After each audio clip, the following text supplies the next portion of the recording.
Carlos Monsiváis no necesita presentación ni en México ni en Madrid, donde ahora se encuentra y acaba de recibir el Premio Anagrama de Ensayo, Cultura y Sociedad de América Latina.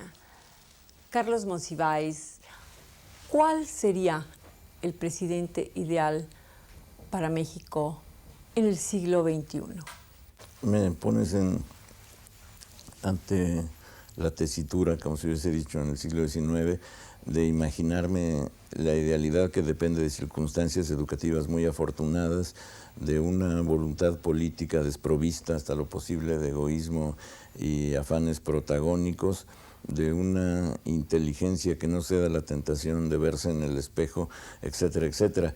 Pienso que el presidente ideal tiene que ser una persona que conjunte conocimientos de historia, filosofía, política, economía, sociedad. Es un presidente que respete la diversidad, que entienda los derechos de las minorías, que entienda los derechos de las mayorías, que sepa que la minoría indígena no solo tiene derechos, sino que necesita el gran esfuerzo económico de impulsar industrial y tecnológicamente sus regiones, que esté al tanto de los significados opresivos y decapitadores de la pobreza y de la miseria, que sepa distanciarse del núcleo que controla la economía, que no crea religiosamente en la acumulación del dinero como fin máximo, en unas cuantas manos como fin máximo de las sociedades, etcétera, etcétera.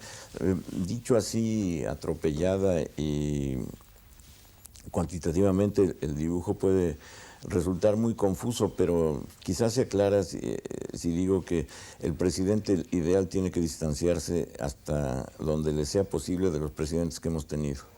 ¿Puede el cine, la literatura, la música influenciar en la política de nuestros países latinoamericanos?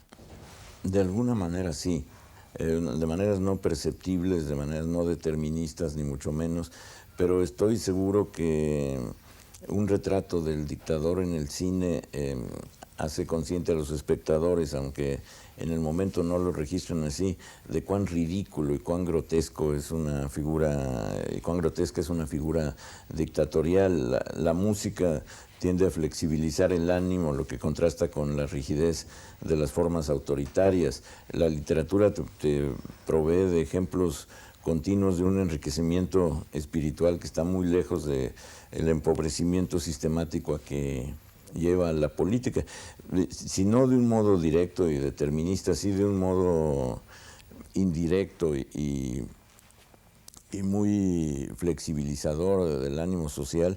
Pienso que las artes en general ayudan. Sin ellas sería todavía más difícil la existencia social, y el hecho de que la presencia de las artes sea todavía comparativamente hablando tan reducida va en contra de lo que quisiéramos que fuesen los países latinoamericanos.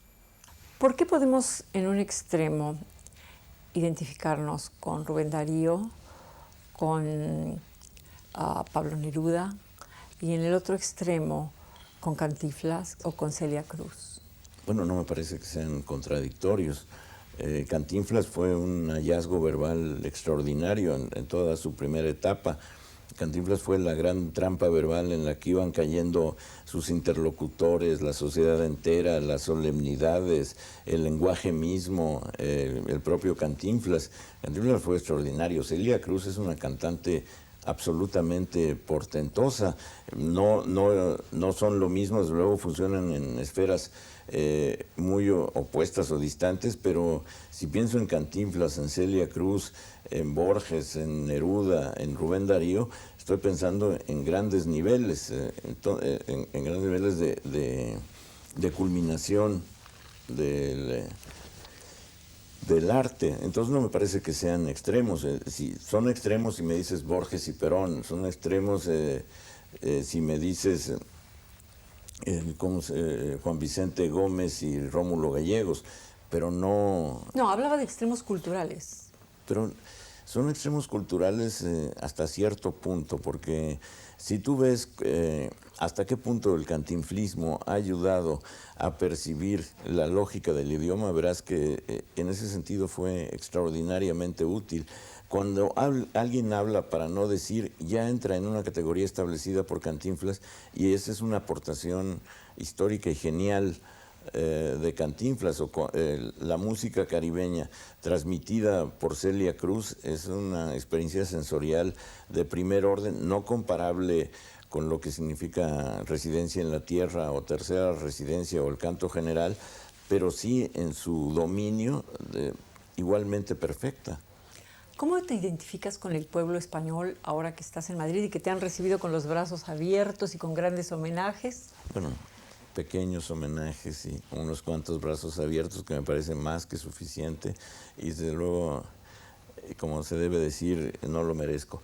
Pero, ¿cómo me identifico? Bueno, me identifico parcialmente, porque veo aquí, con todo lo que se pueda argumentar de los ocupas y tal, veo una prosperidad comparativa en relación a América Latina tan notoria que te impide la identificación. Nosotros estamos viviendo un momento de extrema desigualdad, y aquí ha habido, con todo y las circunstancias dramáticas de los pobres, ha habido una tendencia al igualamiento que todavía ya no conocemos.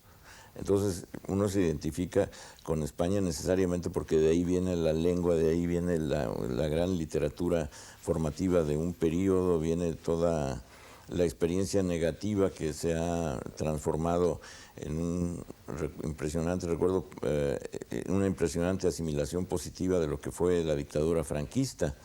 Entonces nosotros que estuvimos en nuestros países en contra del franquismo, nos ha regocijado ver cómo la sociedad española, después de una dictadura de esa índole, puede recomponerse, asimilarse y tener esta práctica de las libertades que apenas estamos nosotros conociendo. ¿Los españoles en México los identificas con los que ahora ves aquí en Madrid? Bueno, ha habido muy distintas emigraciones españolas. Lo que José Gaos llamaba los trasterrados, creo que fue una de las contribuciones más extraordinarias a la cultura y a la ciencia. La gente que llega entre 1937 y 1940 a México funcionó en literatura, en ciencias exactas, en la jurisprudencia, en la enseñanza filosófica. Fue extraordinaria la aportación en la industria editorial. La industria editorial que conocemos surge de la emigración española de fines de los años 30. Y bueno, ha habido otras oleadas migratorias con las que uno puede no identificarse, pero ya tener una que le permite a uno incluso el orgullo nacionalista, como fue la emigración española, es suficiente.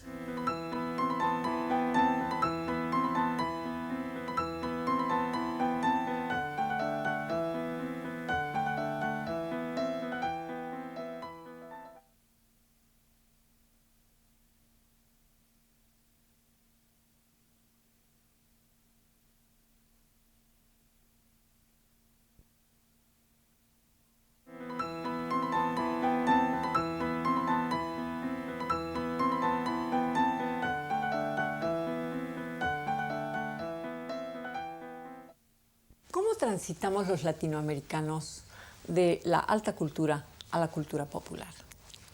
Sin tantas dificultades. Nunca ha habido, en verdad, distancias tan severas, porque los latinoamericanos que estaban aislados en la alta cultura eran una minoría. La mayor parte siempre ha transitado de una alta cultura que desconoce a una cultura popular que le apena. La mayor parte de los latinoamericanos de clases medias ilustradas, por así decirlo. Y últimamente, cuando se suprime la pena y hay la aceptación gozosa de la cultura popular, también hay el reconocimiento de cuán profundamente lo que llamábamos alta cultura le ha servido a los países para detener en algo la barbarie. Sin ese espíritu civilizatorio que estaba en Alfonso Reyes o en Pedro Enrique Sureña o en Borges o en Victoria Ocampo, la vida de Argentina y de México y de Santo Domingo hubiese sido todavía más desdichada en algunos aspectos. Creo que le debemos a una minoría, por esa fe en la alta cultura, un gran valladar contra la barbarie y que le debemos a la cultura popular una manera exultante de vivificación de las comunidades y no se oponen para nada. Y ahí la circulación es libre. En el siglo XIX, la capital de la cultura de los latinoamericanos se encontraba en París. En el siglo XXI, ¿dónde se encontrará esa capital? ¿En Los Ángeles o en Miami? Benjamin, en su ensayo famoso París, capital del siglo XIX, marcaba cómo todas las tensiones culturales, las soluciones arquitectónicas, las maneras de vivir y de disfrutar la ciudad se encontraban en su momento óptimo en París. Luego se pensó en Nueva York como la gran síntesis cultural, al mismo tiempo capital del tercer mundo y de lo más refinado de la cultura internacional y del espectáculo, de Broadway al Museo de Arte Moderno. Y en América Latina, por desdicha, hoy la atención está concentrada en esa gran ciudad del nuevo espectáculo que es Miami. Digo por desdicha porque lo que sale de Miami, de telenovelas, de programas, etcétera, no es lo más feliz del consumo latinoamericano. Yo pienso que en el siglo XXI la capital va a ser localizable a golpe de Internet. La capital va a ser el Internet y todo lo demás serán acomodos geográficos visibles, estentorios, magníficamente trazados, pero acomodos de esa gran capital que es Internet. Se va a navegar por Internet del modo en que el paseante, el flaneur encarnado en Baudelaire, transitaba por París según la gran descripción de Walter Benjamin. ¿Manejas bien tú el Internet? No, soy un desastre, soy pretecnológico y por tanto el siglo XXI ya no fue mi siglo. ¿Qué sucedería si Mónica Lewinsky adoptara a Elian González?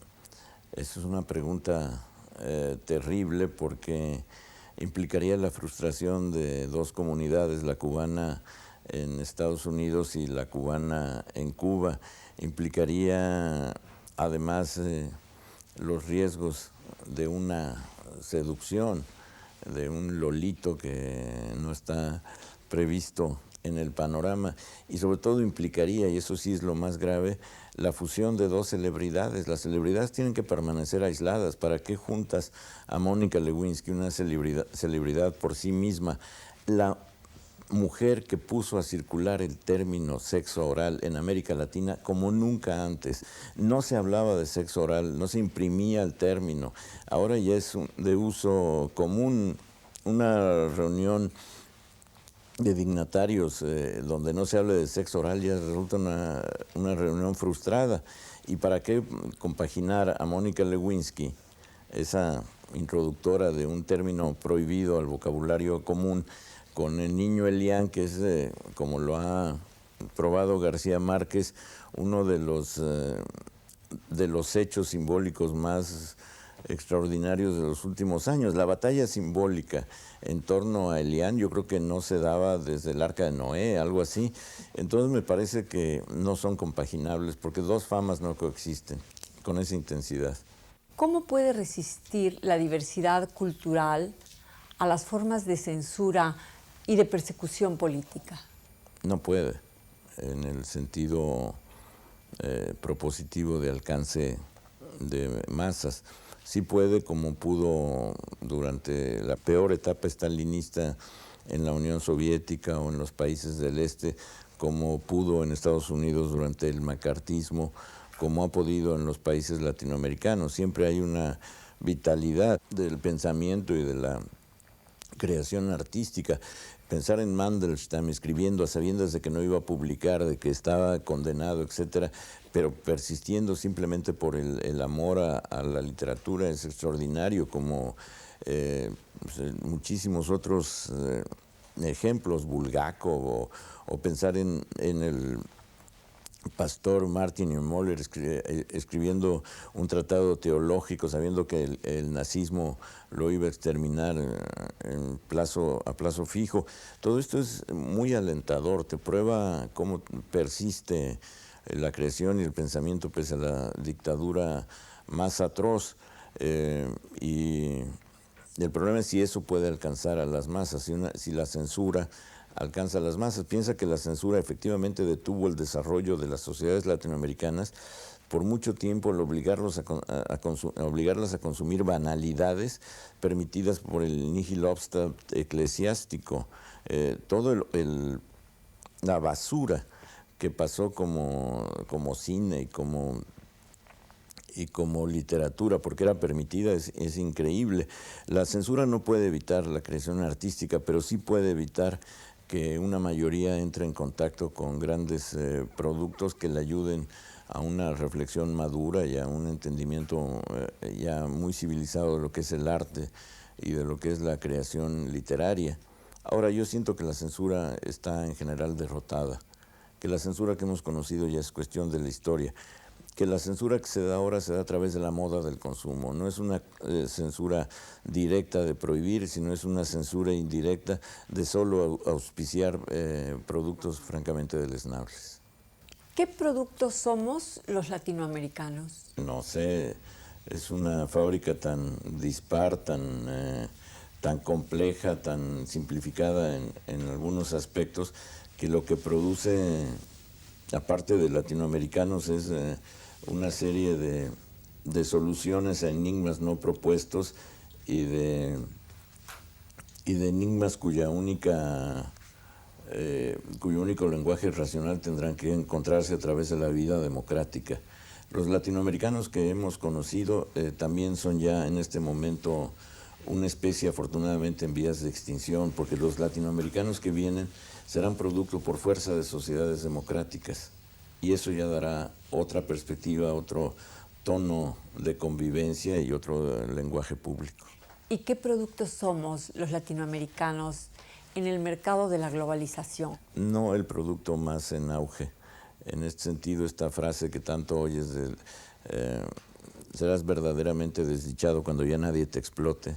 Esta idea de que si tienes empleo, aunque te exploten bárbaramente, tienes algo, puede aplicarse. La reducción del empleo ha sido tan drástica en América Latina y por lo mismo la sacralización consiguiente del empleo, que uno puede pensar que la colocación de los bonos del latinoamericano en la sociedad globalizada no está situada en un lugar muy preponderante, pero pues también estamos hablando un poco entre brumas, porque no sabemos cómo se va a desarrollar la tecnología, no sabemos si va a continuar la bárbara supresión del empleo, qué solución le van a dar las sociedades al neoliberalismo, cómo van a enfrentar y disolver el neoliberalismo. No sabemos todavía, entonces prefiero aplazar mi pesimismo en relación a la posición de los norteamericanos en el mercado neoliberal. ¿Y cuál es tu optimismo? Mi optimismo es la fe en la democracia, mi optimismo es la confianza en la sociedad civil, mi optimismo es el hecho de que ninguna nación se suicida, mi optimismo está en la presencia de nuevas generaciones creativas, críticas, subversivas en relación a los valores que se habían vivido. Y también en gran medida mi optimismo está en el ridículo y en la grotesidad de las antiguas clases dirigentes que francamente en el mejor de los casos inspiran risa. Carlos Monsiváis, muchísimas gracias. Gracias a ti, Silvia. Con Carlos Monsiváis en Madrid, Silvia Lemus.